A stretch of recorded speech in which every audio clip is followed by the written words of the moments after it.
Hello, everyone, and welcome to the NDTV WEF debate coming to you live from Davos.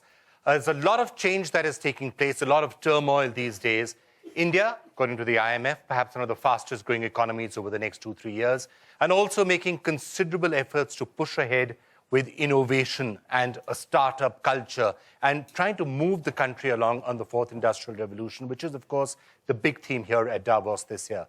What is it that India needs to do? What is it that India is already doing?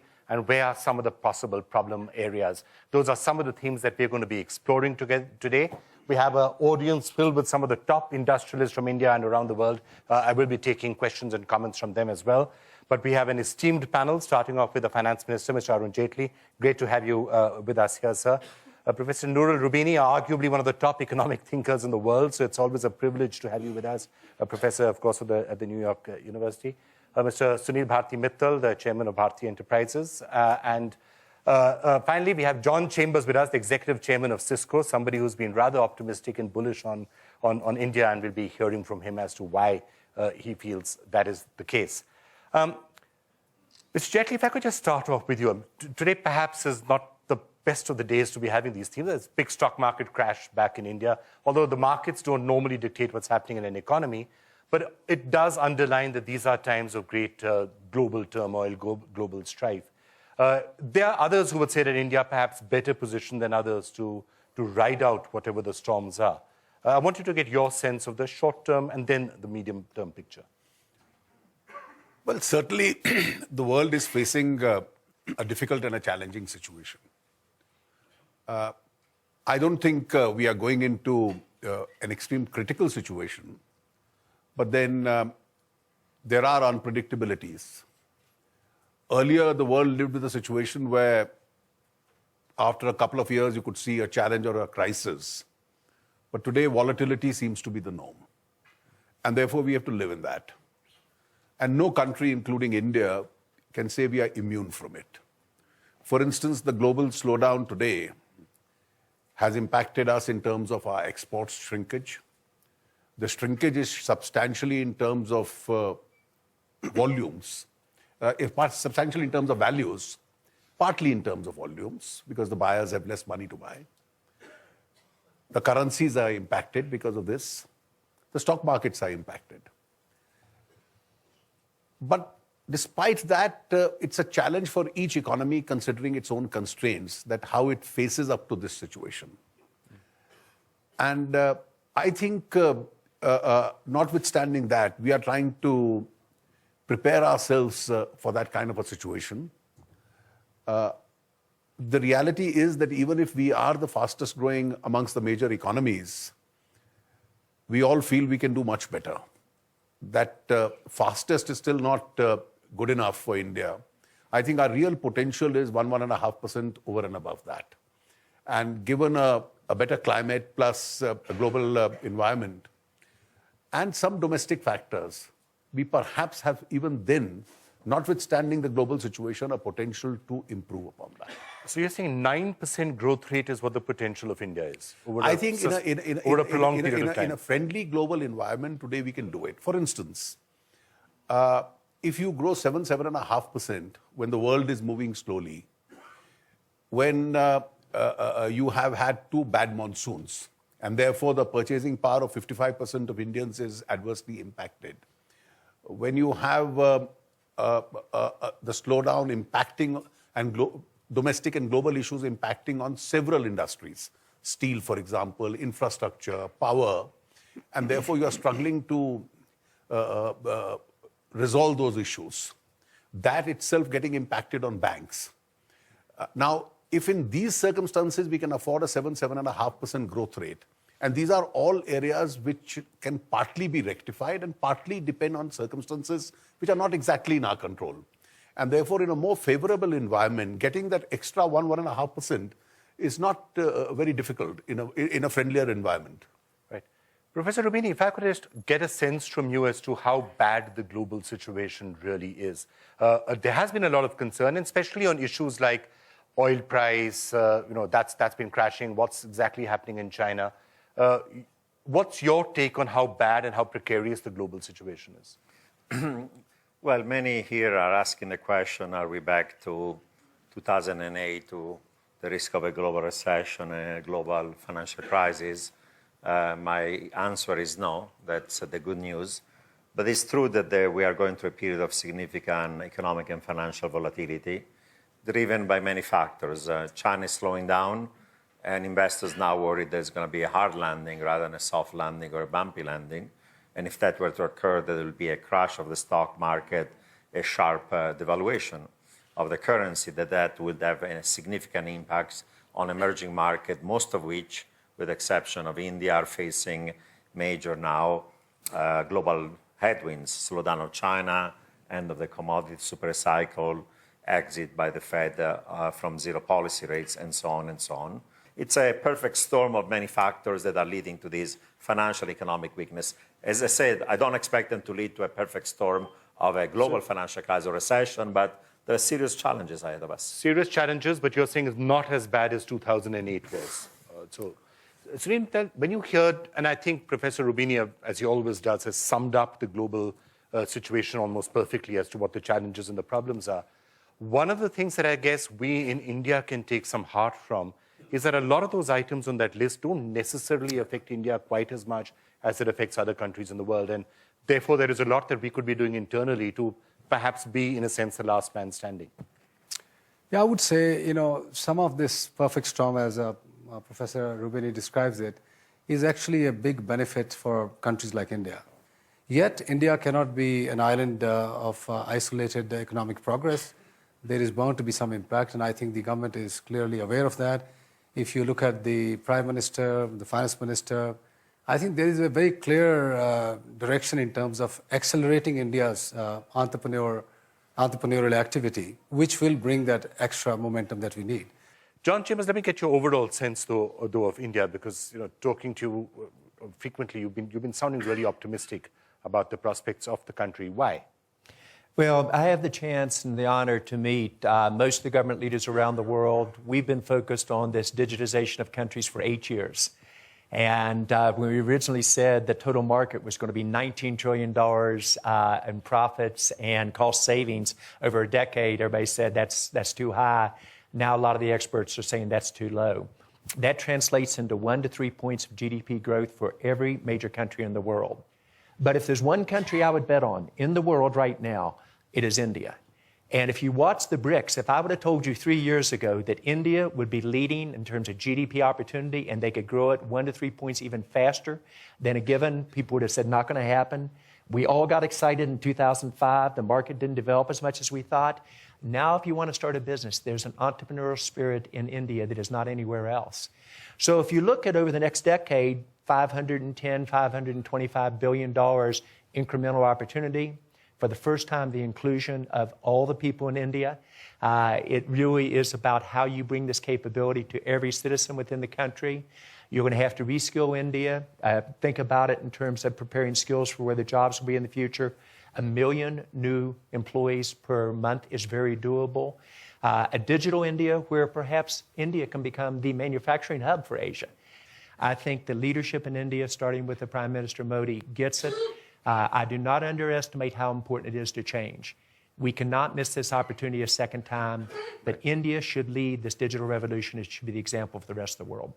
So the opportunity very clearly there, and I think everyone gets it and everyone understands it. And the headwinds don't affect India that much. One is all the new things that have been pushed, spoken about, the startup, the entrepreneurship, the innovation, the digital ideas. But the rest of it, the bedrock of the economy, infrastructure, lots and lots of companies still remaining very heavily indebted. Is spending really coming in? Is investment coming in? What are your thoughts on that? And from the point of view of government and government spending, has that drop that we have seen in oil prices given you the fiscal space now to be able to do a bit more? I mean, you don't have that big as big an oil subsidy as you may have feared. No, it obviously has. And it has helped us to replan the governmental expenditure. For instance, today, one of the biggest reforms which has taken place in the last 1 to 2 years in India, and that's an unsung reform, I think is the rationalization of the subsidies. Now, it's been spoken about ever since 1991. It's effectively never happened. It increased with every budget. And therefore, the more it increased, the developmental expenditure which leads to growth itself came down. This was at the cost of the development, the planned expenditure itself.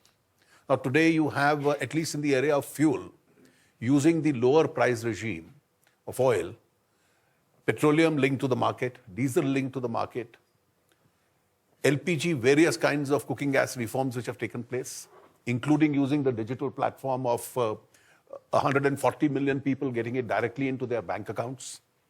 A lot of people who are wealthier giving it up, and now by policy, sections are being excluded out of that. If you can now use the digital platforms for other forms of subsidies, which is the pilot projects are on, you can actually end up saving a lot of money. And this money that you save, where does it go to? I can clearly see 3 areas of expenditure that the government of India has to increase. Sunil just now mentioned FDI increase. So if you have a 40% increase in FDI, to some extent that covers up for the little absence of private sector investment, because private sector, as you mentioned, is a little stressed. Then you have this saving resulting in public expenditure going up by 30%. And therefore, if in an adverse situation you are maintaining 7.5% growth, there are some engines which are driving it. Ideally, private sector leads, the government follows. But when you are in a stressful situation, obviously the private sector is looking at its own balance sheets, and therefore the government has an additional role to play. So these 2 things have actually contributed. Secondly, if you've seen the way India has planned the economy after the fall of oil prices, who's got the benefit of it? I see a lot of ill-informed comments coming in this regard. Now, one small share went to the oil companies, because when the oil companies, the prices were falling, were also losing money because they had done future purchases, etc. So they had to be covered up. They are publicly listed companies. The rest has been equally divided. A, between the consumer, because he must benefit. And B, the consumer, and I would advise the commentators even on your channel to take note of it, those who use petrol and diesel also drive vehicles, so they need roads. Yeah. They need rural roads. So it's not government pocketing the money. That entire expenditure, the saving goes into infrastructure creation. So that's also for the benefit of the consumer itself, because they use the roads, they use the rural roads. So the entire saving that we've made has gone either to the consumer or covered up the losses of the oil companies, made them healthier. And a very large part has gone into this enhanced infrastructure expenditure. Now, if you remember 1.5 years ago, the first 17 tenders for the national highways, and this was a booming sector at one stage, didn't get a single response. Those who build highways were commercially virtually dead. And therefore, you needed to put in public investment into it. And that's how the government of India got the highway sector going. It's moving again now.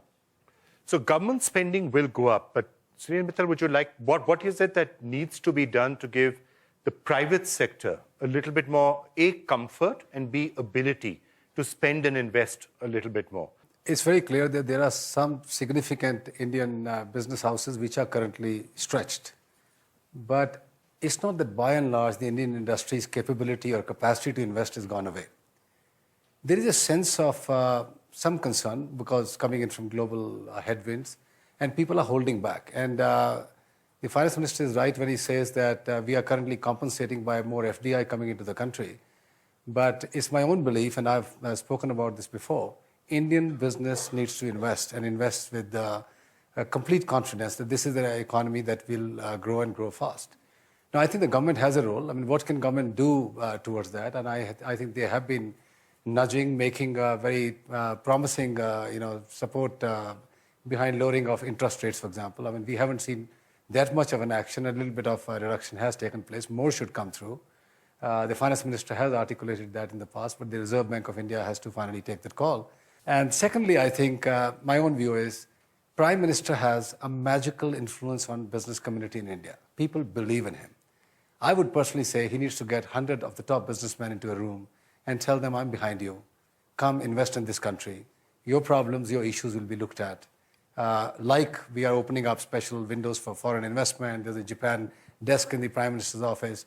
I think we need a little bit of encouragement for the business community to And open what up. are their major concerns? You're saying he should address their major concerns. What are I mean, concerns generally are, monetary availability from the banks. Some of the banks are actually holding back because they feel that they are stressed in certain industries. Steel is one of them. There are a few others I would like to name here. But clearly, I think the bank needs to take a more generous view in lending more money to the industry. Interest rates need to come down. Ease of doing business is a major agenda of the government. There are still some few pending points which need to be taken up, hopefully in the upcoming budget, and possibly some of the changes in the Companies Act which are pending need to be done. Mr. Roubini, looking at those headwinds that you're saying, what's happening in the global market, their impact on India, which of them do you think potentially has the most serious negative impact on India? Would it be if China goes down and starts devaluing the yuan and continues to do that, and does that set up a certain beggar my neighbor dynamic which could have an impact? What else? I mean, oil may well be a net positive, as we were just discussing. Yeah, I mean, on one side, as was pointed out, there is an internal dynamic of India that is robust. And two, India has been so far a slightly less open economy, both on the trade side and on the financial side than other ones, even if it's opening up to the world on both dimensions. And therefore, some of those global factors have less of an impact.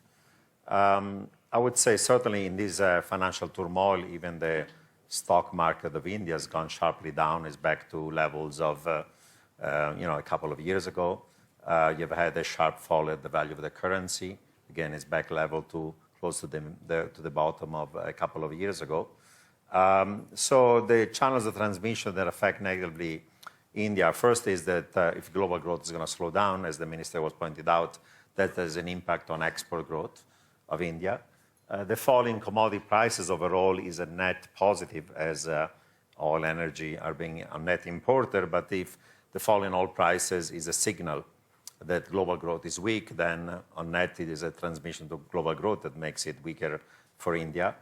As I said, all these factors are relatively mild. I would say on the positive side, of course, the overall macro outlook compared to 2 years ago when India was lumped among the fragile five has improved.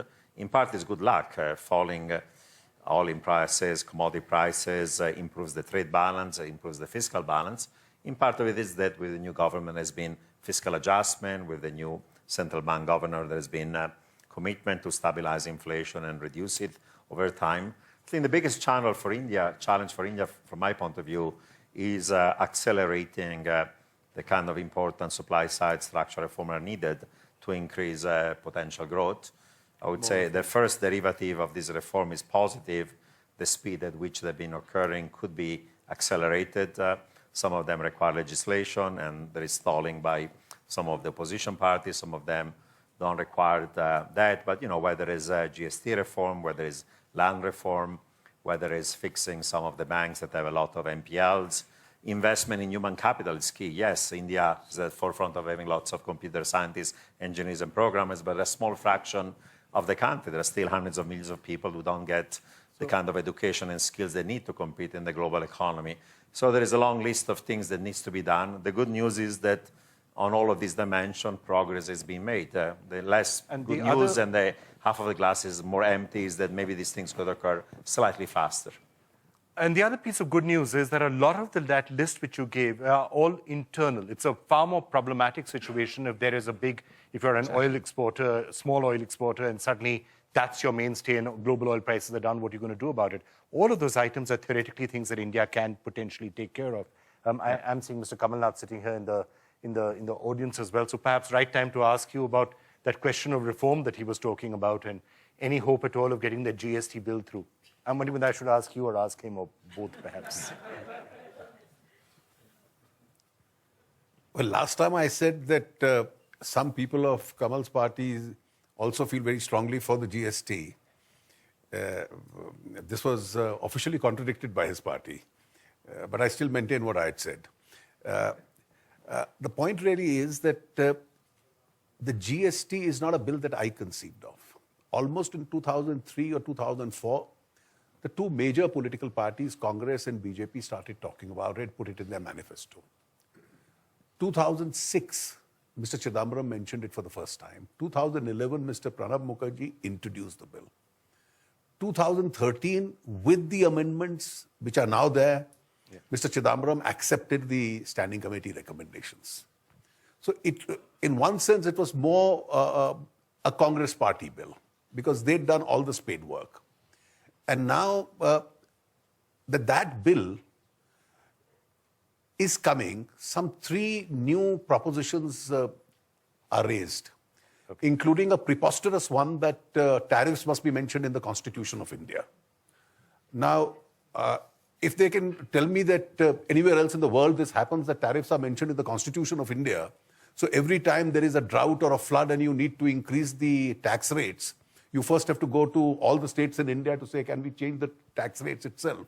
Now, this is something which is just not possible. But, I guess that Davos is perhaps not the right forum to broker peace between the BJP and the Congress party. But seeing as Mr. Kamal Nath is here, we can get him a mic. We can see whether he is about to signal his acceptance of GST. Well, I'm glad Arun has given us the credit for the GST bill, that we were the ones who designed it. We were the ones who wanted it. And so now you should pass it. That's true. He's only narrating history. But the 3 points which are referred to as preposterous, and I want this House to know what are those 3 points. Are they preposterous? The first point is the 1%, the interstate 1%. Now, the concept of GST is denied, is defied if you're going to have this. So that's the first point we have. We've come out publicly on it. It's a logical point that if you're going to have movement from one state to another, why should you have a 1% levy from state to state? Okay. The second point is the cap. He says it should not be in the Constitution. I hope they do say that we accept the cap, but let's not have it in the Constitution. That means the only issue is how should it be framed? For us, these are not political points. We've come out publicly. The third point is dispute resolution. If there is a dispute between the states, I see the Chief Minister of Andhra Pradesh, who understands this very well here. If there's a dispute between Andhra Pradesh, his state and my state, you're not going to have the same Council of States. So, at the risk of getting this debate completely derailed by solving I'm not derailing it. But seeing as that could add 2 or 3 percentage points to Indian growth, we might still pass the microphone to him as well. No, now that you've brought him into it, so the last point is dispute resolution. We must have a satisfactory dispute resolution mechanism. That's all. These are 3 points. So I don't see what's wrong with these. We are not. If we got to have a bill, let's have a good bill. Okay, I promise this is the last comment on GST, which you're going to get from Mr. Naidu, and then give Mr. Jaitley a right to reply. As rightly mentioned, Kamal Nath, this is one bill. World is watching India now. Everybody is watching. Every businessman is asking. If GST is come, then there will be excellent advantage for India. Small problems between opposition and ruling, you have to sort it out. By any circumstance, you should not create problem for this bill. That is my personal view. You have to clear at the earliest. If you are having power today itself, you have to clear. So there we have it. The GST is coming. All right, fine. I want to move on to innovation, unless you want to quickly respond to what Well, are you hoping that the GST is going to come now, or should we forget about that and move on with the rest of the agenda? You see, the GST is certainly going to come. And I think what Kamal has just now said, I have also conveyed my reaction to the leaders of his party, that I am willing to go back to the states, the manufacturing states on the 1%. There is some substance in what he said on that issue. And therefore, this is what I've already conveyed privately to his leaders. I have no hesitation in publicly conveying it. The RNR, which the government, the revenue neutral rate has suggested, is in the range of 16.5%. No tariff can ever be perpetual. If the volumes increase, it comes down. If there's a crisis, it may go up. And therefore, the concept of cap didn't strike either of your two finance ministers or the standing committee or the entire government when you were in power during those 10 years. And as far as the dispute resolution is concerned, please go back to your party. What Mr. Chidambaram said on the file is what I have proposed. Now, if you are wiser just because you are in opposition, the situation has changed. Therefore, what you have proposed on the file, I'm quite willing to accept that. All right. Okay. But let's just move on to the other things. We'll come back and get a further thing. I really don't want to spend Davos sorting out GST, although maybe the gap isn't as much as it was. Let me therefore move to something on which perhaps there'll be less disagreement and conflict. The entire question of innovation. Yes. You know, there are people who would say that the first and the second industrial revolutions, such as they were, may not necessarily have been areas where India would have done the best, big, large manufacturing hubs and all of that. But now what we are talking about with innovation and digital and startups and bright young people coming together and doing things, that might actually be just the right place for India to shine. And that's what's happening. If you look at Silicon Valley, a large number of those countries are actually set up by Indians or have large Indian presence. What, Mr. Chambers, is it that India needs to do to get its act right? Well, I think you learn from our lessons of the past. In 2005, we did not articulate as good a vision and how we were going to fill in the pieces on how we're going to move forward. Many of the venture capital world, Sunil, you saw this happen, went to India saying this is going to be the next generation of startups, and candidly, they did not do very well. What has to be done differently this time? I think you have to articulate the vision from the top. The political parties do have to come together and say, because I have both friends here, say, how do we do what's right for our country long term? We've seen the startups in India really start to regenerate in the last year and a half. And if I were doing a startup in the world, I would probably either do it in Silicon Valley or in India. Now, what do you have to do differently? You've got to reskill the workforce because the skills are not there to do the digital manufacturing. You've got to do regulation, which really allows blow away the roadblocks for the skills to go with it. The venture money will come right back in remarkably quickly. When you build out this infrastructure for a digital country, you will have a whole new generation of startups, just like the internet revolution in the 90s, that will feed off of this in terms of healthcare and education and manufacturing and the social media that goes with it. So I think the pieces are there. I think the country just has to put the puzzle together. Well, obviously, Sunil Mittal, you've been betting very heavily on a digital future, and for you and your company, that would be great if it happens. What are some of the roadblocks that need to be crossed? Well, first of all, I think this fourth industrial revolution that you talk about, the digital revolution, the digital transformation, naturally belongs to India. I mean, this is really a sweet spot that we are operating in. In the absence of physical infrastructure or something that will take tens of years, we have an opportunity like never before. Technology is helping us. The price of the technology coming down every month is helping us. Now, putting out very low-cost smartphones in the hands of citizens of India is no more a dream, it's a reality. It's happening very fast. Last quarter saw 28 million smartphones being shipped. This is going to go to 30, 40 million a quarter, which means over 100 million smartphones are going to get into Indian hands every year. And perhaps this will accelerate going forward. This creates a tremendous amount of power in the hands of citizens. Equally, ease of doing things for the government in terms of direct benefit transfers, subsidies being given through that, financial inclusions, healthcare, education, and of course, e-commerce. Today, e-commerce on mobile phones is over $200 billion. By 2020, this will cross $650 billion globally. Over 48 countries now have web pages on mobile being more than the regular computers. Things are dramatically altering, and this really belongs to us. What are the obstacles? First of all, let's see the innovation piece. We just had the Startup India conference where the finance minister and the prime minister brought in lots of young, energetic people to be given the encouragement to do more. I think that piece is moving extremely well. Government needs to ensure that we have robust highways. The broadband highways are critical for this. And I think the Digital India theme is being talked about. We need more spectrum. We need more investment in telecommunications. We need consolidation. And some of the stuff this government has done, trading, sharing, I think some more needs to be done. Right. Mr. Roubini, what would you be suggesting to the finance minister or to the Prime Minister of India when it comes to really being able to leverage? India has the talent, India has the capacity, India has the capability. Now, if we can get the innovation right, it could be a major force for growth. What is it that they need to do?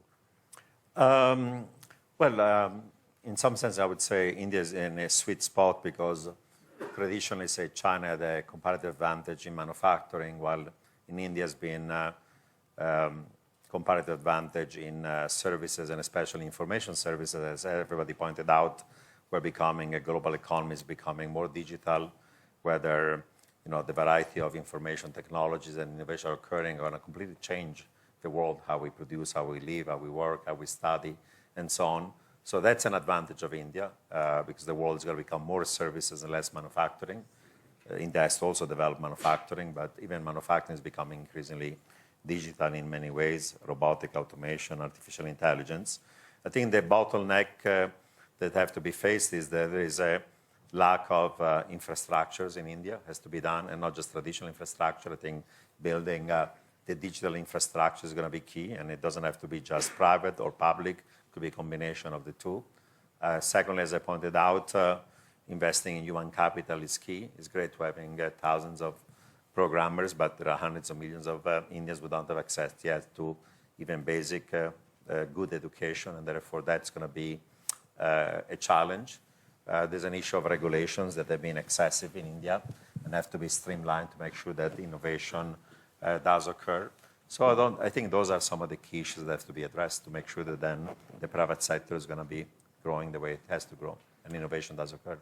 Access to finance probably is also an issue that's going to be important, of course, for startup and for innovative firms as well.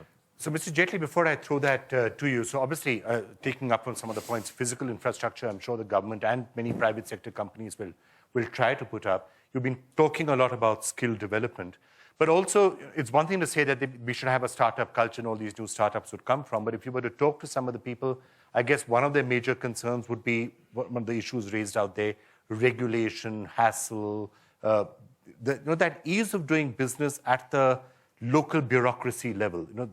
You might want there to be an easier way of doing things. Prime Minister may want that. As far as conventional industry is concerned, the old economy, I think these were very serious issues.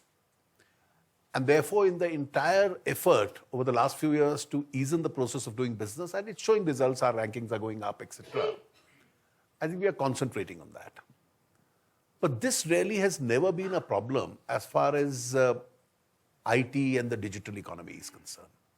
I personally feel one of the reasons why India in a natural course accepted through the 90s, the late 80s and the 90s, and we grew well. And in the Silicon Valley, it was Indian entrepreneurs who went there. And some of our centers also became very prominent, that we never had a law regulating this. This was one area where no permissions were required. You didn't need the government. And therefore, as I see it, and this is what was stated in this startup campaign conference, I think we underestimated the kind of activity which is on. For instance, one example is that we planned the inauguration in the Vigyan Bhavan, and we thought about 2,000 people would attend. And 150,000 people put up applications saying, well, I am a startup, I want to be there. And when I went to this conference, my first reaction was, barring 4 or 5 people in the audience, I wouldn't recognize a single person. So these are not the conventional people who come for business meetings, etc. It was a completely new India altogether. Some of them have already found solutions to some very complicated issues. A very large number of them who made presentations came from small towns and then went to some engineering college and then have emerged as entrepreneurs. And I think there's a huge potential for India. And in innovation, I said it there, so I don't mind repeating it. I said one of the first conditions they require is freedom from the state. So you don't require an interference of the state governments or the municipalities or the central government at any stage. We need to create an environment in terms of making capital available to them. We need to have wherever strengthening is required, a good IPR regime. Now, these are the roles which a state will have to perform. We must keep one fact in mind, that we have a very large population. And therefore, conventional economy in India, the old economy, cannot absorb all these people, whether in government or in the private sector. And therefore, you will have to find innovative methodologies of creating economic activity from them. So your startup campaign is one campaign. The other campaign we've decided, which is actually going to be implemented now in the next few months, is people belonging to the scheduled caste, scheduled tribe, and women. So every branch of every bank has been told that in both the categories, you have to adopt one person each and create an entrepreneur out of them, and a certain amount of loan facility has to be extended to them. One of the great schemes, creating new small traders, businessmen, entrepreneurs, the Mudra scheme, has so far had a good success in the last 4 to 5 months. So you are eventually, when the scheme gets rolled over to year after year over the next 3-4 years, you'll have crores of people making use of that bank finance in order to become self-employed small entrepreneurs. They are small amounts, shopkeepers, traders, some small unit, etc. So India will have to now create these alternative mechanisms along with the conventional economy, because the world is seeing the limitations of that conventional economy. But Mr. Chambers, if India is to become one of the innovation hubs of the world, if India is going to become the area where the next Apple, the next Google, the next Facebook, the next one of these companies, Microsoft, Cisco, if one of these companies is to now come out of India, and it should, it's long overdue. Yes. Companies that should be coming out of India, preparing products that do it well elsewhere. India has many global companies providing services and other things, but products like that, which can then resonate with everyone all over the world, what to your mind would be required in addition to what the finance minister said? If you put in place a true broadband infrastructure to 1.3 billion people and make it inclusive, startups will occur in every segment of the industry, from healthcare to manufacturing to education, and you begin to create an environment where it feeds on itself.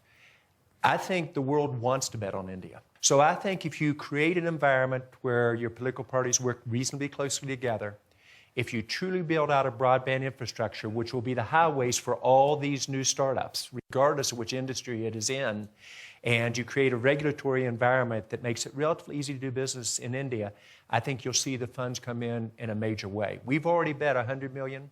Probably in my next trip to India, we'll bet another $100 million.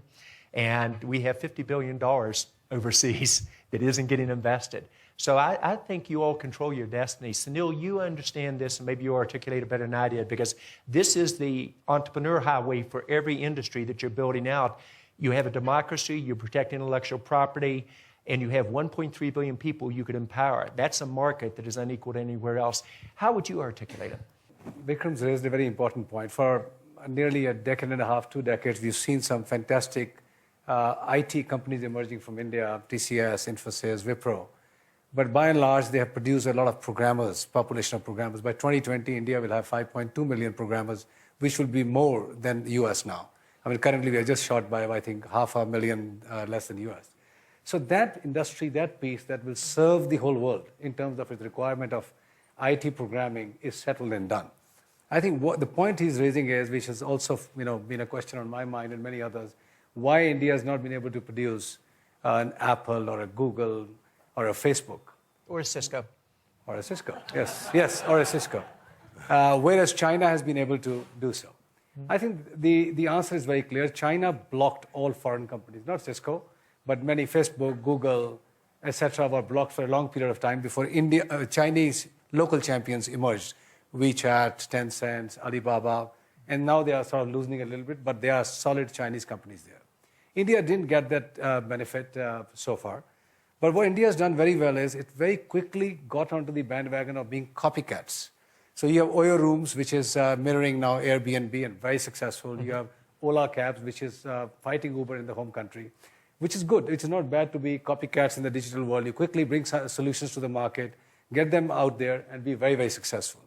But the next wave that is going to come now is going to be building new products, is going to come in the area of design. We may not end up manufacturing chipsets for the next 5, 7, 8, 10 years because that's a long lead time. Mm-hmm. We may not have another Cisco, but the parts of Cisco, the heart of Cisco, design, the architecture, the engineering may well happen in India. The software. Much more than ever before. The software piece, the good news is most of the electronics, Vikram, that we are seeing now, 60-70% of the value of an Apple iPhone is in software, not in hardware. I think that battle will keep on going. Every country will want to manufacture more and more in their own home base. That fight is out there to be fought. But I think within that, there's a space for India, which is in the area of software development, not necessarily body shopping or providing programmers, but beyond that.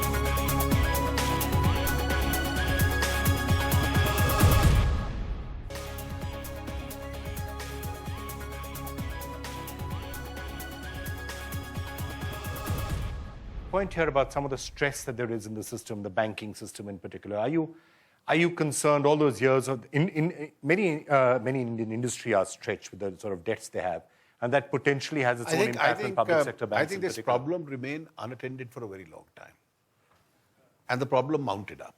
Now there are three things which are being done. One, the government has already announced a program for recapitalization of the banks. They need more capital.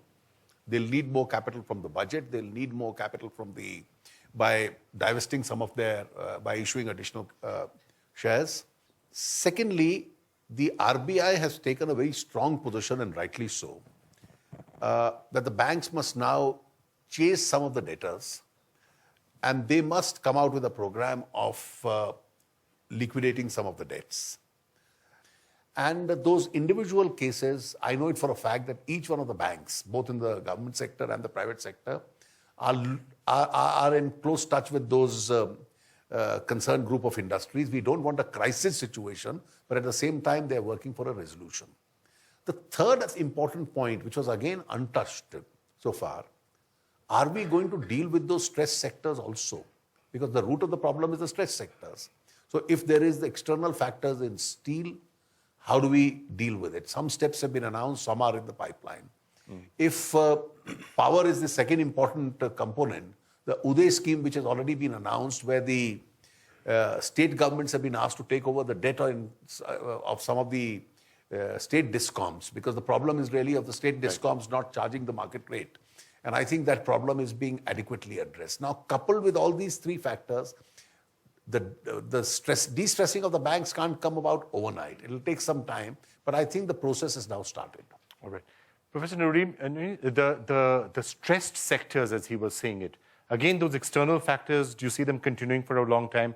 I was recently in China. I met with senior policymakers who said we have excess capacity in steel, in cement, in aluminum, glass plates, even in auto, other manufacturing. And unfortunately, China, instead of dealing with excess capacity by shutting down some of these SOEM firms, is going to dump some of that stuff in global markets. So the deflationary impact of China is not just through commodities, but also through dumping. So unfortunately, I think this commodity super cycle is over. For India, that's importing some of this raw material, my principal advice will be that India, in many dimensions, like many other parts of the world, needs more capital. It's human capital, it's infrastructural capital, it's physical capital, it's financial capital, it's institutional capital, it's regulatory capital. The fact that India has to import raw material doesn't matter, and the price of this material is falling, and that's a positive. You have to invest into your people, into your institutions, and your physical capital. There's one thing which you have to look at in the year 2016. Will this be the year that we do actually see those broadband highways rolling out all across India? Yeah, I think this is an important year for that particular program, and possibly next 2 or 3 years. I think it has been delayed. The government is trying to accelerate that program. Every village, every panchayat must be connected through fiber. The difficulty is not just investment, it's right-of-way. We have Mr. Chandra Babu Naidu here. The chief ministers have to clear the right-of-way. He's been very progressive, but many other states don't give right-of-way. The other part is putting up, I would say, 100,000 towers in the most remotest villages. Let me just close by saying, other than videos or long movie watching, I think the networks are ready. By 2016, end of 2016, 17, this country, India, will have hopefully true broadband with some help from the finance minister in terms of more release of spectrum. Good year for India, bad year for India, 2016. Final word from you. I think it's a year of opportunity. It's challenging, and provided we are able to utilize that opportunity which comes our way. Okay, year of opportunity. Your sense? I think 2016 is India's year. It doesn't matter which way the economy goes. You actually gain share and position during the tough times, even better than do during the good times. I think it's all about speed of innovation. It's making it basic. The couple regulations in each industry you need to get rid of. It is business and the political parties coming together. 2016 will be a year India breaks away. 2016 will be a year India breaks away. Sunil? I think a bit of unleashing of entrepreneurial energy, we'll have a great year. Professor Roubini, final word on the show from you. I would say this is a year of global headwinds, but if India continues with structural reforms and macro adjustment, this can be a good year and the beginning of even better years ahead. All right, thank you so much. On that note, lots to be done, but could be a really exciting year. Thank you all so much for joining us.